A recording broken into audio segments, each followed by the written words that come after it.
Hello and welcome to the Ross Cloud Podcast. I'm your host, Carl Ross Sr. And this platform was created to motivate and to inspire in hopes that you will become a better you. You know, before I get started, I always like to give a shout out to everybody out there that's listening. First of all, thank you guys for taking the time to listen to the Ross Cloud Podcast, and keep downloading. And I thank you guys for tuning in and listening and, just checking us out. Listen, you can also check us out on YouTube at Lunchbox Dreams Media. If you like to see some of the media content that we have available, you can check us out on YouTube. You also can follow me on Instagram at Ross Cloud Podcast. That's Ross at Ross Senior. You can check me out there, and you can follow me on Facebook at Ross Cloud Podcast. So listen, we have a very special show on today. I'm super excited. I'm elated, actually, to have this woman on with us today, this queen on with us today to tackle a few things. But before we get into actually what our subject is, we have Miss Candi Jeter here with us, who is, man, this is going to be awesome, Candi. How you doing? Hey, I'm doing great. I know that's right. Better now that I'm here. This right on. A nice cocoon space. Yeah, so that you can just connect and vibe. Yeah, I love it. I absolutely love it. And thank you for that. So we're going to have Candi Jeter come on. And listen, again, thank you guys for tuning in and listening. North Carolina Stand Up. I had a few people in the past tell me, hey, man, you're taking too long speaking to every darn body. So I'm kind of chill. But, hey, listen, I just wanted to make sure that the same love that you guys show me when you're listening, I give you guys the same love. And listen, we have our special co-host with us on today, Miss Candi Taylor Jeter. Listen, she's the author of the book Letting Go, 7 Steps to Letting Go, Even When It Seems Impossible. A guide for successful women in midlife ready to release what's holding them back. Candi Taylor Jeter is here with us, who will, well, I'm going to just go ahead and say it. She's our new co-host here at the Ross Cloud Podcast, and we are super excited about her being here. And thank you for being a part and saying yes to this job. I'm excited about it because your voice needs to be heard. But before we get into our topic, you got some hot topics for us today, I'm sure. You got something that you can talk about on there? You got anything that you can talk about? I know you got a hot topic in there somewhere. Well, I can't really say that I have a specific hot topic that is from the news. Got you. But I will say that I have a hot topic that's from a series of people that I have been talking to. There is a shift that's happening with women all over the planet. And I would love for our audience to help us determine, in their opinion, whether this shift is positive, negative, or both. I would love to hear from them through their emails or letters or whatever. Give them that email. Of communication. Yeah. Give them that email. What's your email? Well, my email is them your email. Candi T. Jeter, CandiTJeter @gmail. And women are waking up in a way that they've never awakened before. And it's causing a ripple effect. And men are not quite sure, some men are not quite sure how to deal with that awakening. And this has been happening for some time. It's been happening. It started out, of course, everybody is familiar. Most people are familiar with the feminist movement. Yeah. Mm-hmm. I'm not a feminist. Okay. I'm just not, because it causes division. I'm all about bridging the gap between men and women by any means necessary, because we need each other. Yes, we do.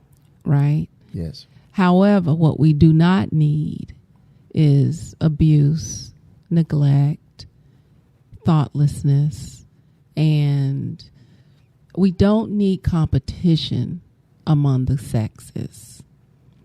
And a lot of that has happened when men had control. And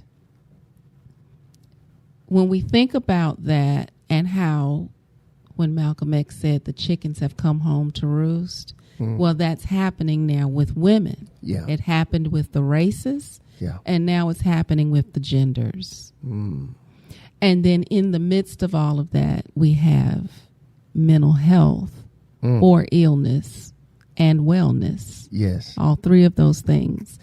And you had mentioned that you wanted to share the definition of mental illness. Absolutely. This is a great segue. I love your intro to this. This is a great segue into what we're actually going to talk about. And listen, don't forget that email, guys, because as you guys email her, she will talk back to you guys. So please email Candi Taylor Jeter.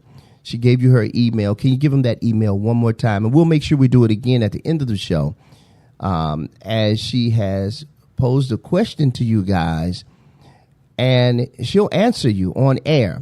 And if you want to stay anonymous, we respect that. We'll keep it anonymous for the sake of privacy. We'll do that.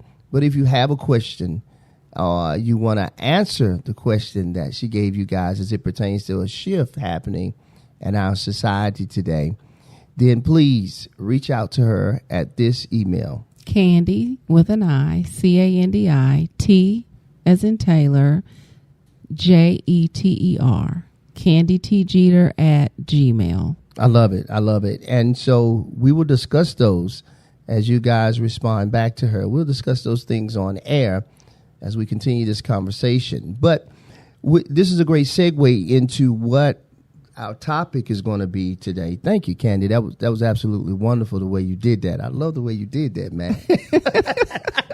Heck yeah. So our talk today is going to be about mental illness and relationships. And no matter what the relationship is, it's mental health, mental awareness. Let's be aware of mental illness, period, in our society on today, but as it pertains to relationships. So here is the meaning of mental illness. Mental illness are health conditions involving changes in emotions, thinking, or behavior, or a combination of these. Mental illness are associated with distress and or problems functioning in social, work, or family activities. Mental illness is nothing to be ashamed of. So that's a quick definition, and I'm sure there are countless of others mental illness definition. This is the one that I have. And with that being said, there are 4 types of mental health. And I know things change, I guess, in the medical, in the medical field. They're evolving too, just like technology. They're always evolving. They're always doing research to figure out why this is happening and to put people on the right medication. If you choose to do holistic, that's fine. But if you choose, pharmaceutical lane, then there are things out there for you to be well. So here's 4 types of mental health: anxiety disorders, personality disorders, psychotic disorders, what we would say schizophrenic. So I'm sorry, those were 3 types.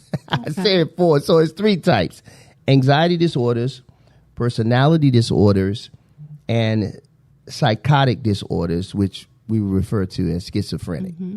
So As we get into this, Candi,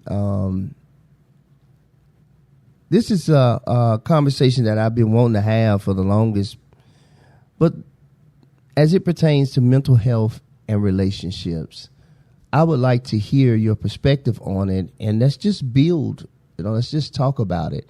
Mental health, and then we have some great information for you guys, too, afterwards that can help you if you're having some issues with mental health. So go right ahead, Candi. I'd like to hear your perspective on this as it pertains to relationships. So from what I have read, personality disorders are the most difficult because there is no medication for personality. But people can take medication for schizophrenia, hallucinations, even anxiety. You can take medications for that, along, of course, with cognitive behavioral therapy. Personality disorders are a lot more complicated, and I think we have a lot more of those that are undiagnosed, which filters into relationships. Right. Because we often wonder, well, why are people having such a hard time in relationships? Yeah. And a lot of the times you have different factors such as how we grew up, how we have been socialized through our school, our family. Family, of course, is first. Yeah. And then when you take that and you mix that up with someone else's cultural influences and family influence, and along with just your natural personality, it can be very, very difficult. Sure. So as a licensed hypnotherapist, most of the people that I am easily able to work with are those who have anxiety disorders. That's pretty easy. Gotcha. Because you can definitely change the brain waves a lot and the pathways a lot easier with anxiety. So, for instance, I'm afraid of spiders. Well, if I learn everything I can about a spider, because I'm afraid of the unknown of the spider, it just comes and it sits on you. I don't know anything about it. But the more I know about it, the less afraid of it I am. Sure. Personality disorder, that's more deeply ingrained. That's going to be something that no matter what happens, I may or may not be able to change it. But I do know that when people have multiple personality disorders, that they actually take on the illness of that particular personality. So that lets you know how powerful our mind is when it is time for us to actually do something about it. So there's certain cravings that the different personality may have. There are certain habits that the personality may have. There are things that come up for a person when they switch in these different personalities. So I'm always very interested in how and why we do the things that we do. And relationships are always the mirror that we need in order to answer some of those questions. How do we behave when we are in a relationship versus how we behave when we're by ourselves? Because relationships are some of the number one triggers of some of these disorders that we're discussing here today. I absolutely love it. Now, I heard you mention a few minutes ago, Candi, you said you were a hypnotherapist? Yes. Oh, man, can you explain to us exactly what that entails in being a hypnotherapist? And I also want to know, what are some of the things that you have encountered in being a hypnotherapist? And I know it's a lot, ain't it? Okay. Not really. Not We really. can break it down. Okay, then. So, yeah. And how do we get our community not to be afraid of it? Now, of course, this is a very broad conversation because mental illness affects everyone. But from the taboo aspect, how do we get the phobia that we may have in our community. Because when you say hypnotherapist, it's like, oh, you ain't putting me to sleep, and I ain't finna tell y'all my dirt, or I ain't finna tell y'all the things that's wrong with me. So how do we get past that so that we can become healthier? And you know what? It could be everybody could feel that way, Candi, but there are some people who are vulnerable enough to say, hey, I'm going to sit and I'm going to go ahead and let this happen. Yeah. And then what comes out, comes out. Mm-hmm. And then is that when the healing begins? So I know I asked you a lot, so I'll let you go ahead, dissect everything that I just asked you, sister, and then you run with it, queen, okay? However you want to do it, all right?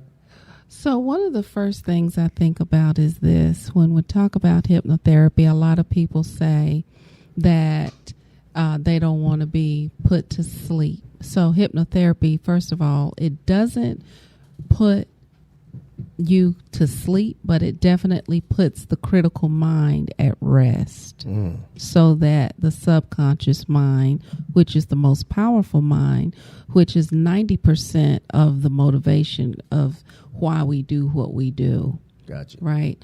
So if you can think of your mind, if you think of someone who you're really in your life that you've ever been attracted to, okay? Yeah. Everybody can relate to this, where when you have a conversation with them, time flies by, or when you're in their presence, time flies by. That's a hypnotic state. Okay. Got you. When you're driving and you drive in this same place, same way all the time, and then one day you drive there and don't realize how you got there, that's a hypnotic state. When you are in a movie theater and you're engrossed in a movie and somebody could be having a heart attack over here and you would never know because the movie is so good, it captivates you. Good point. That's a hypnotic state. Got you. So when people come to me, my job, my goal, my skill is in being able to put them in that state. I got you. Right? Yeah, so that whatever they don't need to be hearing or thinking is on the peripheral, and whatever they need to be thinking and hearing is directly deposited into their subconscious. Gotcha. It's creating a pathway, kind of like parting the Red Sea, so that we can walk across dry land to get to the other side of the proverbial mental state that they desire to have. So basically to help it make sense. Yes. And whatever it is that you're going through. Yeah. Wow, that is so amazing that you just broke that down real nicely. I like the metaphors that you put in there because it made sense. I don't think I've ever had anybody explain it the way you just explained it. It was very simple, but it's still technical too, though. Yeah. It's a lot of layers you got to get to before you get to that yolk where that good stuff is, so you can find out, what's going on with this individual. Right. Mental illness and mental health, as we see in relationships, there's so much that comes with, there's a caveat that comes with that. And we know there's so much. You got domestic violence. You got, you even got sexual trauma. You got, it's a lot. It's a lot that comes along. It's a lot. And we talk about impulsive behaviors. Passive aggressive. Oh, yes. You talk about so much of that. I'm going to give you this quick story real quick. I recently just went through it. And I was getting out of my truck. I wasn't getting out of my truck. Excuse me. Let me make sure I get the story right, girl, so I don't be on here talking. Let me tell the damn story right. So we were here in the office now, and I had to go down, and my videographer, James, he was like, Ross, I think I put enough in there. At any rate, I needed to go downstairs so he could continue to park so he won't get no ticket. Mm-hmm. So I went down. I said, man, I got you. I'll run downstairs and go ahead and add some more coins in there so you'll be good. We had probably about another hour left. So maybe 75 cents, maybe $1 worth of coins, quarters that I put in there. Right. You know what I'm saying? That reminds me. Okay. Okay, got you. So I'm walking coming from that. There's a gentleman that walked past me. Now I'm talking about mental health, right? And I guess he had a bad day. Something had triggered him before he got to me. Mm-hmm. So as we were walking, as I was walking down, he was walking up. So as he was walking up, it was simultaneously I was putting the coins in. And boom, I put them in, and he walked past me. I said, "What's going on, man?" He didn't speak. I didn't take offense to it. I didn't care. I just was being cordial. Mm-hmm. "Hey, man, how you doing?" So as I'm going up past him, I'm walking past him, I'm walking fast. He said, "You punk mother," right? Really? Yeah. So I kept walking because in my mind, I'm like, that Negro ain't talking to me. Yeah. That's what I'm at with, right? He said, "You heard me, you bitch ass nigga." That's what he hit me with. So I know I'm being very vulgar, but you need to understand the severity of what he might have been going through. He said, "You bitch ass nigga." I was like, "Oh, okay, that's what we doing." So I just turned around calmly like, he ain't talking to me, right? So I get around the corner. When I get around the corner, it's a white lady. So the white lady's speeding up, of course. So a Caucasian woman, for the sake of not being offensive to anybody. Mm-hmm. So the Caucasian woman, I get beside her. So of course she grabs her purse and he said, "Yeah, I'm talking to you. I'm talking to you, mother," So the lady looked at me and she was like, "What is he talking to?" She said, "Yeah." He said, "Yeah, I'm talking to him. And what the F you gonna do about it?" So now the Negro in me wanted to walk over there. Right. And get in his face. Mm-hmm. And be impulsive and let that trigger me. But a still small voice to me calmly said, "Now he crazy now. Right. You don't need to go over there. He might got something in his pocket. He gonna stick you with it, or he might have a gun." Yeah. So nonetheless, I didn't get over there. And then he said, "You black bastard." Oh, wow. So that triggered me. Mm-hmm. I said, "Now he called me a black bastard. I ain't heard that in years. Called me a black bastard? Okay, then, Yeah, that's old school. That's old school. A classic. So I turned around and I said, "You ain't talking to me, right?" And he said, "I said, what the F you gonna do about it?" So me being who I am, I said, "I ain't gonna do nothing about it." Walked in the building. Wow. But I said that to say is we are around people every single day that's dealing with some form of trauma. Mm-hmm. Something toxic has happened to them before they got there. Yeah. We don't know. So we're surrounded by mental illness all day, every day. And we just have to make sure that whatever triggered them, we don't allow it to trigger us, because at the same time, he don't know what I'm going through. Right. He doesn't know what, and then you can have this big conglomerate of mess. A recipe for disaster. And it's this huge explosion because he's sick and I may be sick. Mm-hmm. I just maybe just have taken my medicine. Right. Well, there's a balance in me that keeps me from cutting up. But he didn't take his medicine, clearly. He wanted some drama. Clearly. Yeah, he wanted something with me. Yeah. He wanted me to come over there so he can get off whatever he needed to get off. Right? Wow. So there is a why he was doing that. Now, I could have joined in with him because I can be a Negro too. I understand that. I could have went there with him. Right. But thank God my medication works for me. Yeah. Yeah.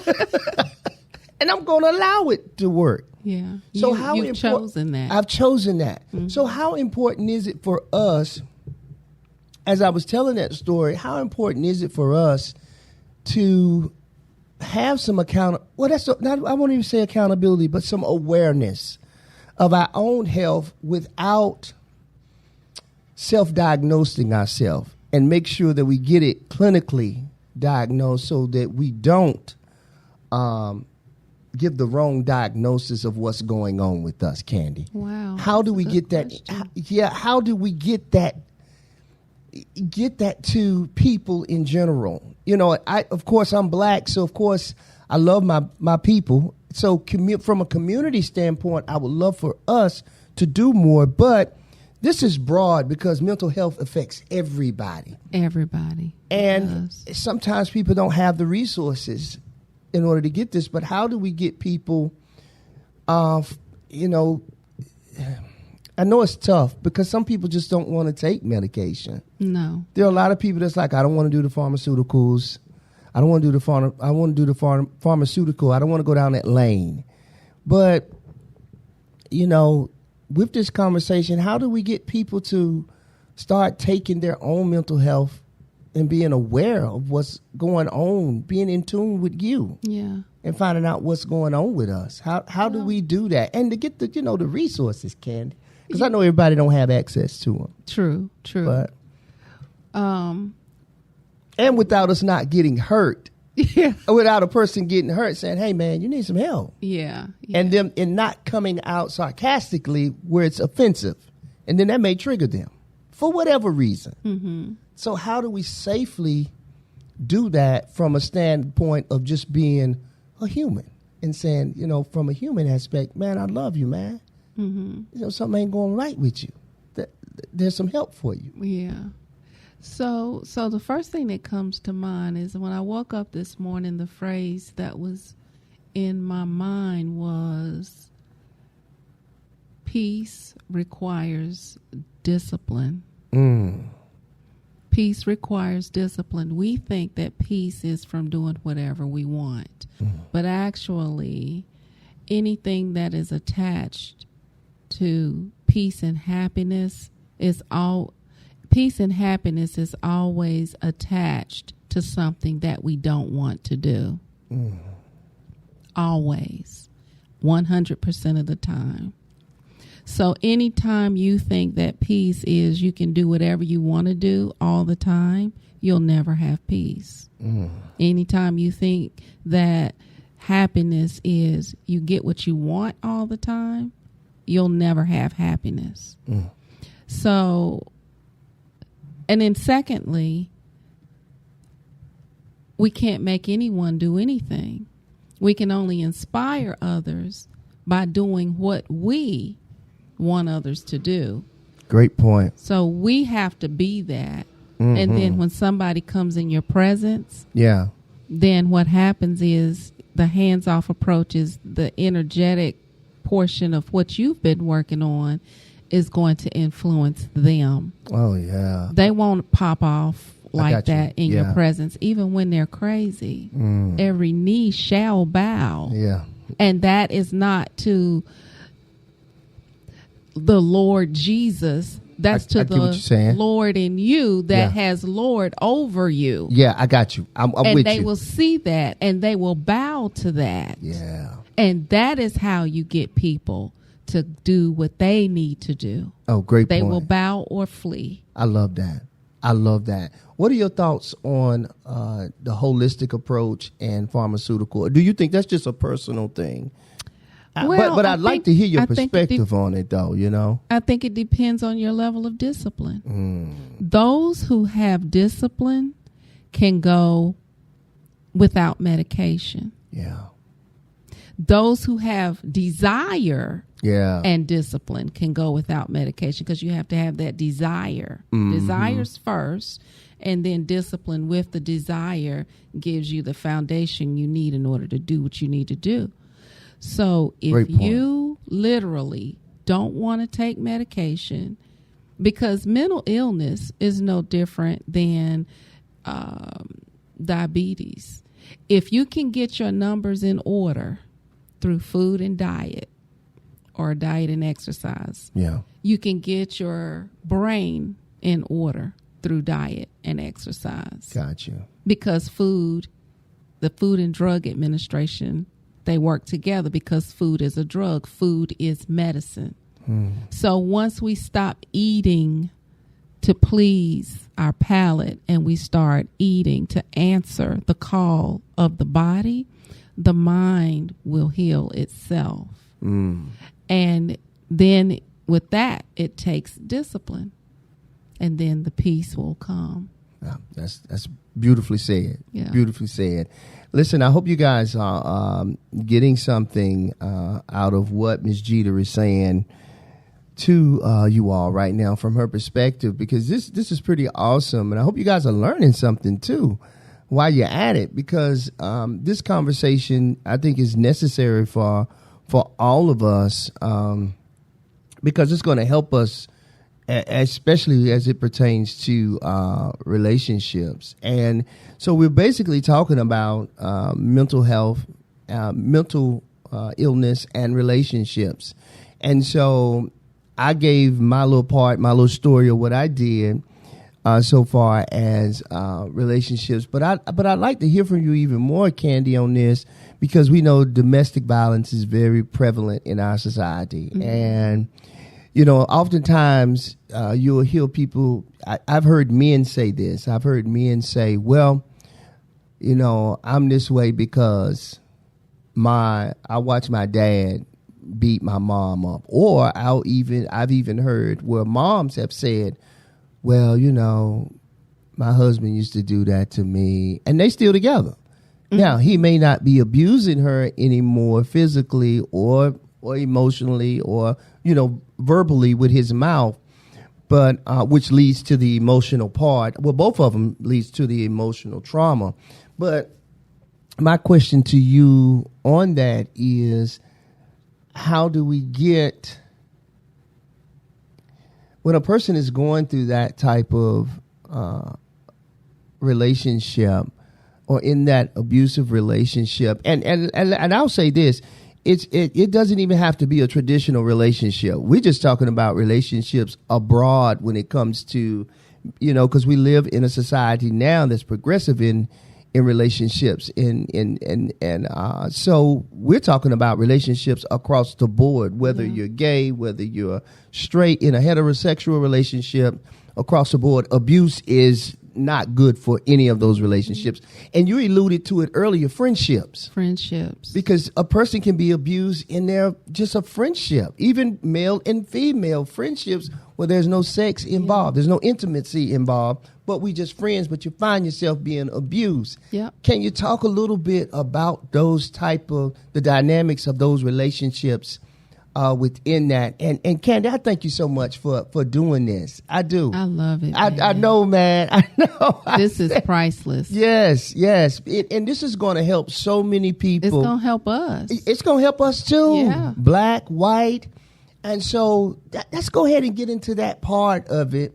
And then we can even go into the sexual trauma part, where your partner may be more sexually active than you, and he's becoming more aggressive, or she's becoming more aggressive, or again, if you're in a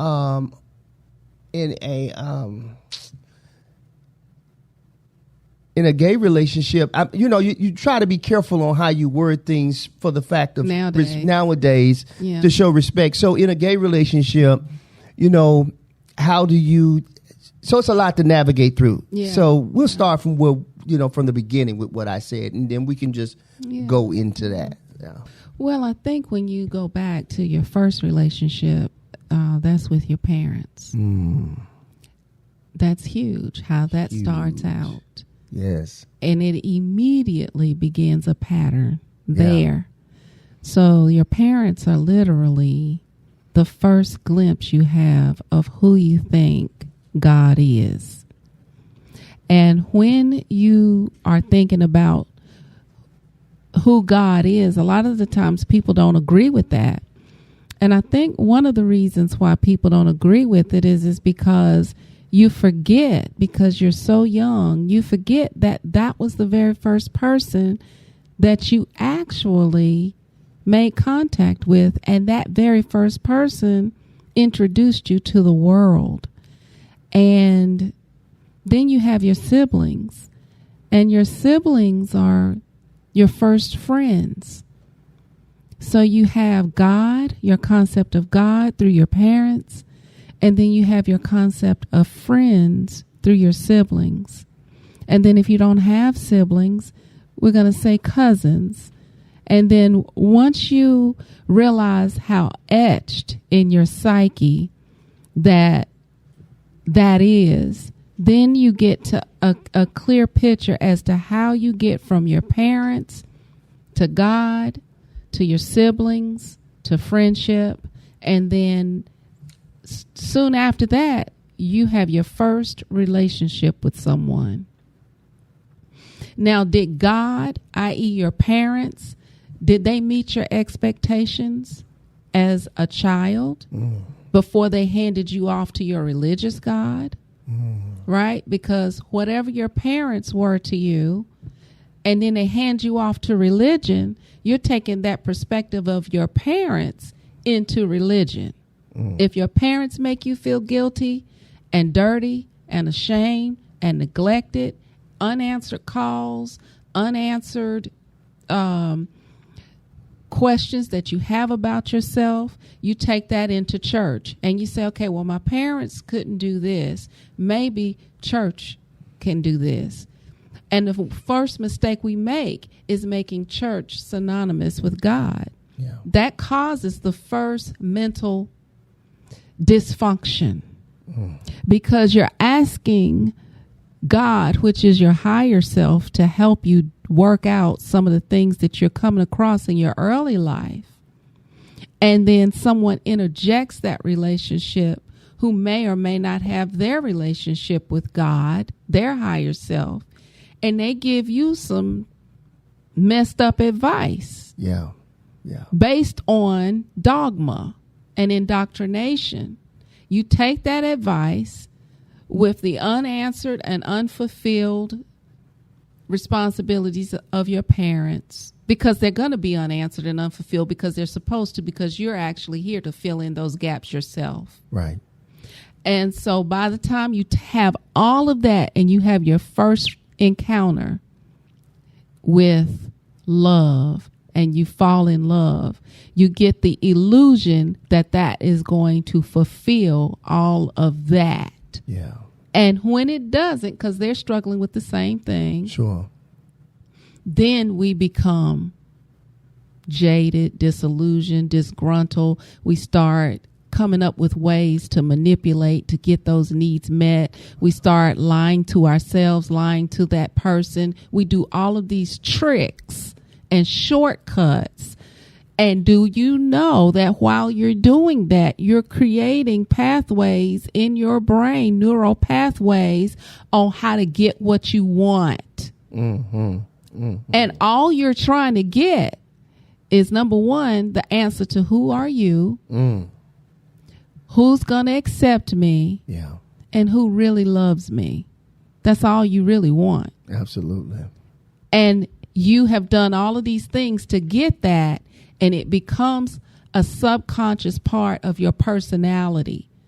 And then you start continuing to play that out over and over and over and over until they no longer work. Yeah.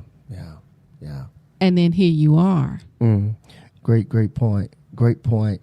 That's so, God, man, that's a segue to so much, though. But it also helps us.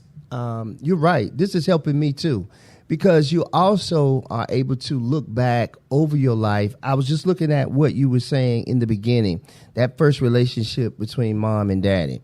Well, what happens when mom and daddy divorce?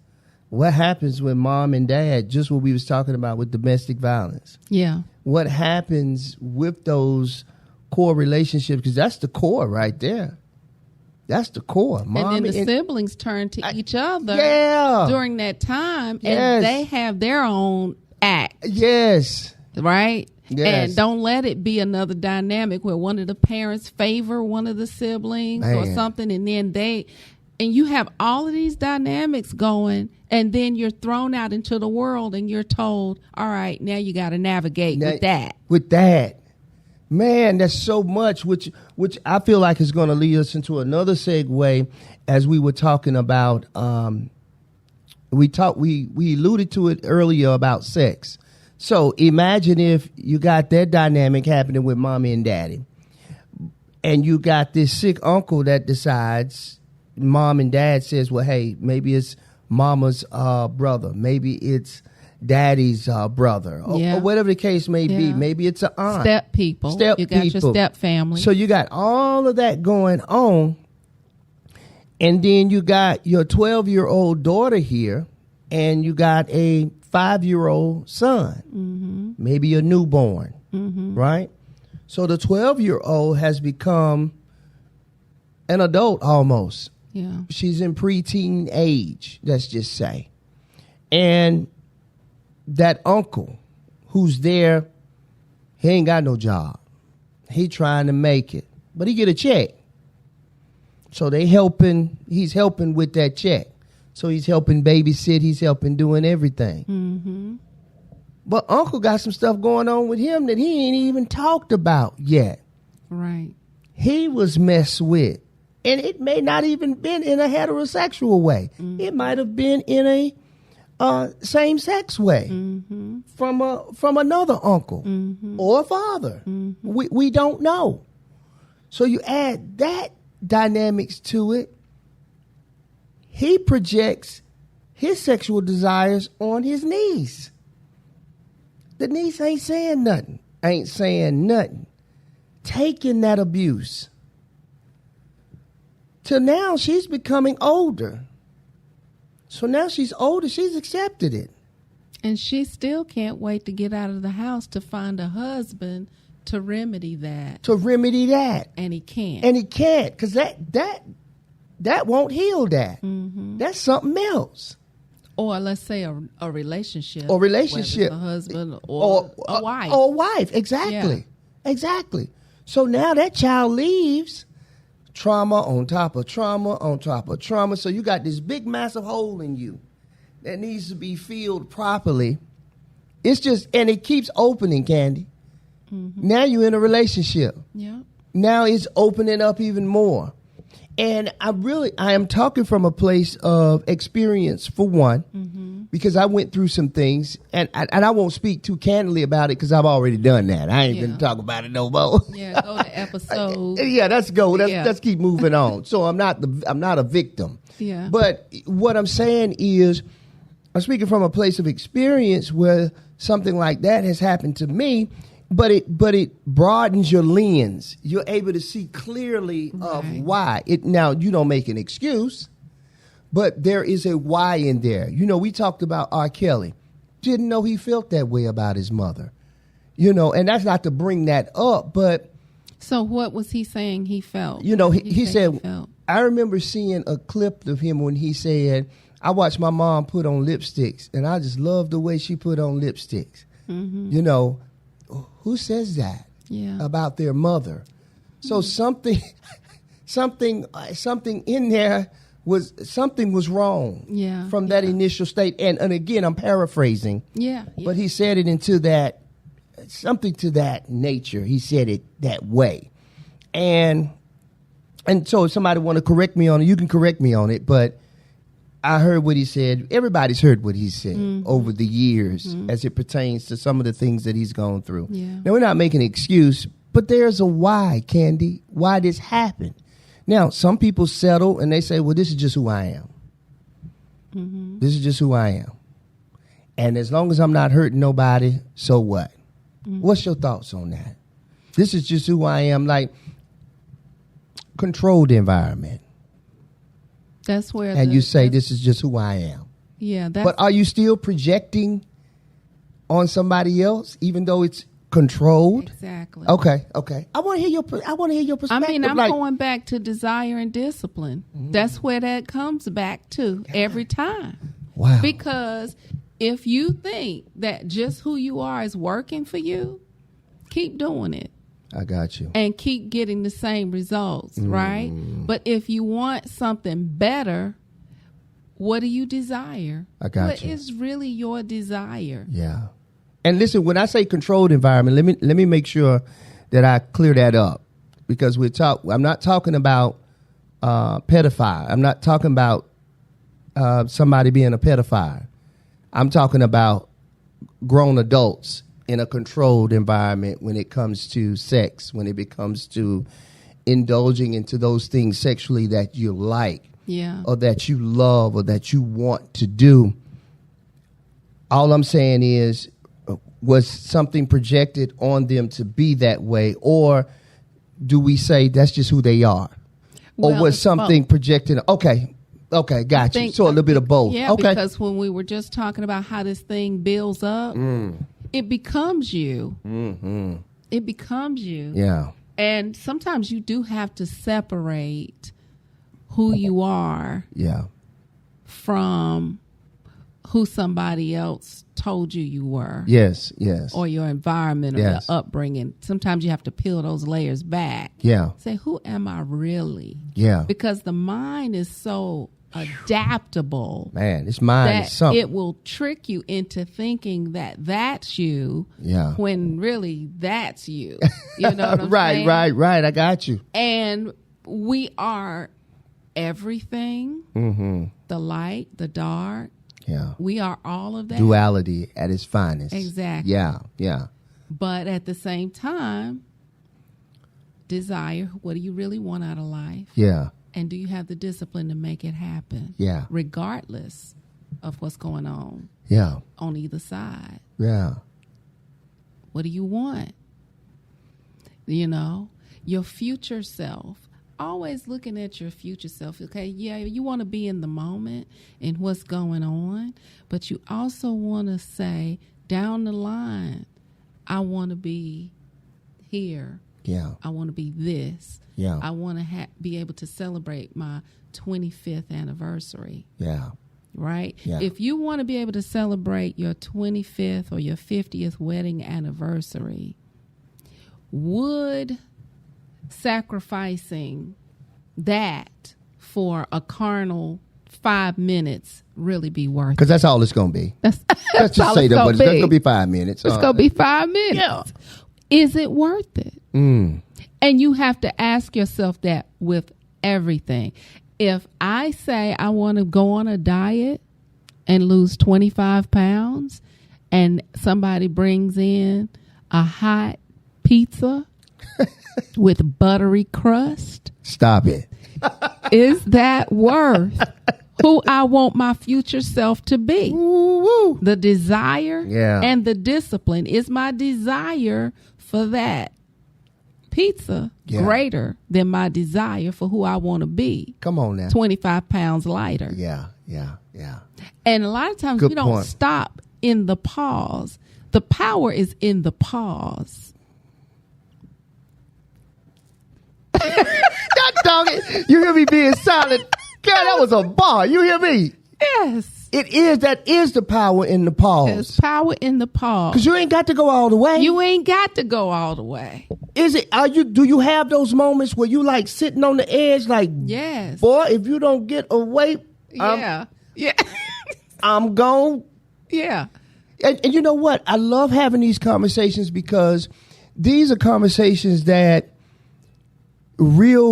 I think these conversations will help people have healthier relationships too. I think a lot of times we're so phony baloney in these relationships. Mm-hmm. Like the reality is, if you see something that's nice that you ain't supposed to say, oh, that don't look good. You a lie. You know that girl look good or that woman look good. Yes. Good God Almighty, she fine. You can't act like you don't see that. Right. Stop. Exactly. But you pause because what you just said, there's a cause that's there. It's like, well, I do want these 25 years. I can't tap that. Let me go ahead and back up off of that. Yeah. I gotta pull up. Hold on. Let me get my bearing together, girl. You got to go. And nobody cares about that 25 years more than you do. More than you do. God almighty, Candi. That pause. I like that. Power in the pause. Power in the pause. Mm-hmm. Power in the pause. Yeah. So that's fire. Yeah. I love it. Yeah. I absolutely loved it, man. Ooh. Oh, wow. Yeah. So listen, we're going to have to end this conversation, but there's so much more to this because part two, 3, 4. Because see, I even want to get into polygamy. Yeah. You know, Mm-hmm. wait, did I say that right? Polygamy? Polygamy. Excuse me. Polygamy. Yeah. But like, I want to get into that part, the psychological part of that too. You know, that right there is like, okay, am I supposed to get angry with them? Or am I supposed to say, and we'll say this for next time, but I'm going to say it. Or do I say, well, I might not agree with what they're doing, but I can respect it because they ain't being secretive about it. So how many relationships, how many marriages right now, right? That's just say. How many marriages right now where people are saying they're in a relationship where they're are not outside of their relationship, no infidelity, right? Mm-hmm. But how many people are secretively having a polygamous relationship? Right. So why would I get mad at them when they openly saying, oh no, I got 3 wives. Whatever works for them. So I can't judge them. I can't be mad at them. I actually am looking at them saying, wow, they were bold enough and honest enough to live their truth in front of all of us. But I will say this. Whether we agree with it or not. But is it crazy, Candi? Because people do it secretively all the time. All the time. And it's more destructive. It's way more destructive. When it's done in secret? When it's done in secret. Okay. I got you. It's way more destructive. But I tell people polygamy should not be a crutch for not being able to master monogamy. If you mastering monogamy and you can be truly monogamous with one person, then it's on you. If you have that, in my opinion, you have the integrity. Got you. To be able to operate in that, because it takes a lot of integrity to operate multiple partners. Got you. If you're going to be doing it openly and honestly. Yeah. And if you don't have that with one partner, you don't need to be trying it with multiple. And a lot of people use polygamy as an excuse to feed their greed. Ooh, and that is not what it's for. That's right. That's right. Okay, so listen, guys. I hope you guys have heard something on today. We're going to end this, but all of this encompasses mental illness in relationships. This is a broad conversation. We actually could have went on probably about 2 or 3 hours with this, Candi, you know? Yes. But listen, we're going to have to end this. But listen, stay tuned for part 2, 3, 4. As we're going to continue this conversation with Miss Candi Taylor Jeter. And listen, make sure you go get her book, 7 Steps to Letting Go Even When It Seems Impossible. Letting Go, a guide for successful women in midlife ready to release what's holding them back. Make sure you pick up your copy. Go ahead. At www.thelettinggobook.com is where you can find that. I love it. I love it. So please go and check her out. And listen, again, I'm going to say this while we're closing out. And in closing, listen, if you're dealing with suicide and crisis, there is a suicide and crisis lifeline.